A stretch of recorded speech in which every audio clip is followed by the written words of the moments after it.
চাঁদ দেখা সাপেক্ষে আগামী ১৬ জুন অনুষ্ঠিত হবে পবিত্র হজ। লাব্বাইক আল্লাহুম্মা ধ্বনিতে মুখরিত হবে মক্কা মদিনা। পবিত্র হজ পালনে বাংলাদেশ থেকে প্রস্তুতি নিয়েছে ৮৫,২৫৭ জন মুহতারাম। ৯ মে থেকে ১২ জুন পর্যন্ত বিমান বাংলাদেশ এয়ারলাইন্সের ১১৭টি ফ্লাইট সৌদি আরবে পৌঁছে দেবে ৪৫,৫২৫ জন হজযাত্রী। এর মধ্যে ৪,৫৬২ জন সরকারি ব্যবস্থাপনায় এবং বাকি ৮০,৬৯৫ জন ব্যক্তিগত ব্যবস্থাপনায় হজ পালন করবেন। মে মাস থেকে ১২ জুনের মধ্যে সৌদি আরবের ফ্লাইনাস এয়ারলাইন্স ৪০টি হজ পূর্ব ফ্লাইটে পৌঁছে দেবে বাকি হজযাত্রীদের। রাজধানীর আশকোনা হাজি ক্যাম্পে হজ কার্যক্রমের আনুষ্ঠানিক উদ্বোধন করেন প্রধানমন্ত্রী শেখ হাসিনা।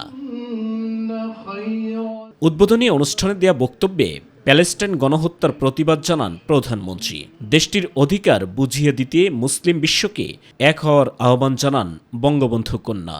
কারণ আপনারা দেখছেন যে প্যালেস্টাইনে কি হচ্ছে, যেভাবে সেখানে গণহত্যা চালানো হচ্ছে, সেখানে নারী পুরুষ ছোট শিশু তাদেরকেও রেহাই দিচ্ছে না। আমি সব সময় যেখানে আমি কথা বলছি, আমি আমার কণ্ঠস্বরটা আমি প্রতিটি জায়গায় এর প্রতিবাদ করে যাচ্ছি। আজকে যদি আমাদের সকল মুসলিম কান্ট্রিগুলি এক হয়ে একযোগে কাজ করতে পারত, তাহলে আরো আমরা এ ব্যাপারে অনেক অগ্রগামী হতে পারতাম। ইসলামের নামে মুষ্টিমেয় গোষ্ঠীর সন্ত্রাসী কর্মকাণ্ডের সমালোচনা করে প্রতিরোধের তাগিদ দেন সরকার প্রধান। জঙ্গিবাদ করে আমাদের একটা পবিত্র ধর্ম ইসলাম ধর্ম, যে ধর্ম শান্তির ধর্ম, যে ধর্ম সকল শ্রেণীর মানুষকে অধিকার দিয়ে গেছে, সেই ধর্মের নামে একটা সামান্য মুষ্টিমেয় কিছু লোক তারা যে এই সন্ত্রাসী কর্মকাণ্ড করে এটা বদনাম দিয়ে যায়, এটাই সব থেকে দুঃখজনক।